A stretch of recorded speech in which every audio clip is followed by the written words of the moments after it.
Gerry Ruane, you own Seoda in the Burren now, which means Jewels of the Burren.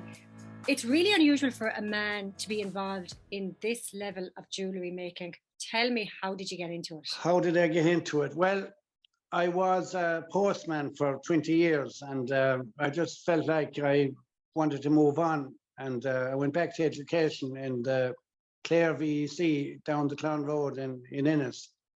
It's not that I didn't enjoy being a postman. I just felt like I was always kind of creative. I liked doing stuff with my hands, and I just felt I wanted to move on. So I did a 2-year course called a Vitas course back in the Clown Road, and I did, one of the subjects I did was stained glass. Now we did computers and sign writing and graphic design and all that kind of thing, but I just took a liking to the stained glass. And actually a couple of years previous to that, I tried to get into a night class in Gort Community School, but it didn't go ahead because they didn't get enough learners to take part in it. So I was kind of disappointed. But when I got the opportunity, I just took a real liking to it. And like I say, I did the level 5 exam there then, and I did courses in Boirne, which is a glass company in Dublin. They do, well, they've actually moved to Ballyjames, County Cavan since, but they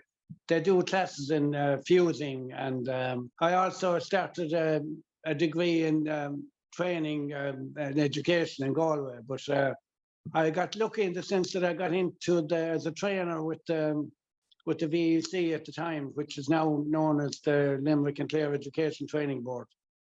And I'm kind of, I did an awful lot of craft fairs and made an awful lot of jewellery before the crash there in the mid-noughties, like, but after that, then I just happened to get busier at work, and I kind of do less fairs. I go to good few fairs around Christmas still, but in the middle of it, in 2008, we went to Milwaukee one year selling jewellery to the Irish Fest over there. How did that come about? So you just decided to go to Milwaukee?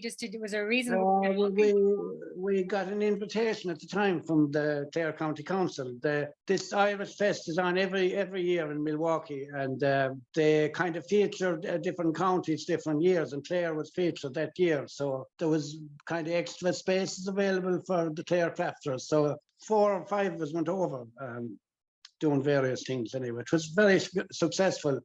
Sales-wise, the only thing I wasn't up to speed on internet sales at the time. If I was, it would really have made a bigger difference, you know. So in terms of online now, how do you manage that, Gerry? Because like that's to be honest now, I don't do a whole lot of it because I'm busy at work.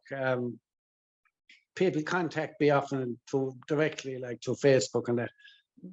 I had an online shop going before the crash, like, but I just let it go because, you know, sales really plummeted, and, you know, everyone was kind of struggling at the time. So you do the Christmas, but like when you search online, you can see like they're so intricate. The designs are so intricate, and a lot of time, I'd say, goes into them. Gerry, how much time would it take to make one piece, I suppose? They're done in batches, so I might get in 10 or 12 into the kiln. So I'd be a good few hours preparing them, and then they go in the kiln, and it's different to pottery kiln now. The glass kiln might be only on for an hour or so, but then you have to let it cool down. You're talking about the following day again, you can open it up, and it's kind of exciting, like, really. It's a bit like baking buns or something, or scones. They all distort with the heat in different ways. So it's a surprise when you open it. You don't know what you're really going to get. Yeah, exactly. Yeah. You get some nice surprises and some not so nice, you know. Like I want to go back to, you were a postman for so many years. What made you specifically look at something in the creative industry? Yeah, well, I always did kind of woodwork and bits of metalwork at home, you know. Like, okay. I used to always make stuff and that kind of thing. I think it's great, Gerry, that like you were in a job, a pensionable job, like the post office. It's almost like the dream job for a lot of people, just in terms of the sustainability and just, you know, the security. So you've decided to follow and pursue your dreams and tap into that creative nerve that's in your body. Is it really fairs you go to? That's how you sell your product at the moment. You go like almost like it was 100 years ago. You go to the fairs, you sell your product there. You decided to do that not the online route at all. I'll retire from the job about a year's time, actually. I was hoping to concentrate more on the online sales then. I'll have more time.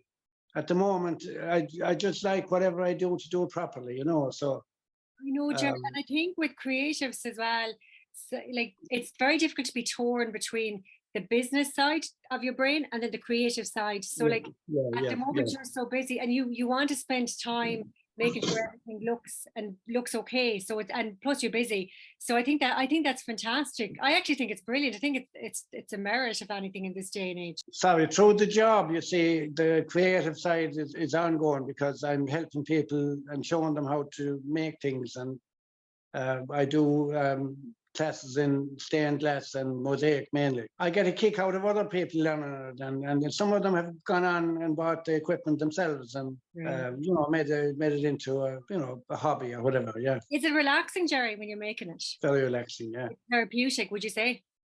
Absolutely, and it's going back to the fusing. Depending on the type of glass you use, it's a dichroic glass is a very reflective glass. I work with it in when I buy it. So you can get these amazing colors by the way you mix the different types of glass and combination of numbers. You know, there's so many combinations of the way you can add the different types of glass together. And you can get all these different colors. And it's exciting. Like, I mean, I still get a buzz out of it. Like I say, you're wondering when you open the kiln what'll greet you, you know, so yeah.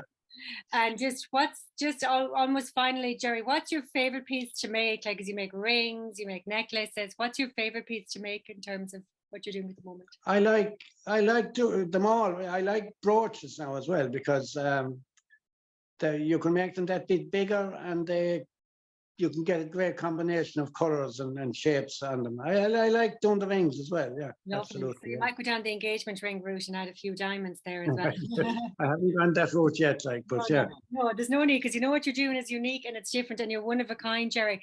So finally, if we want to find you online, we just Google Jewels of the Burren, Gerry Ruane. Yeah, if you Boirne Crafts, you'll find me on Facebook under Boirne Crafts. And plan is to have a web shop up and running again when I retire from this job. Yeah. Brilliant, Gerry. Well, listen, thank you so much for today, and it was lovely to chat to you. You're very welcome.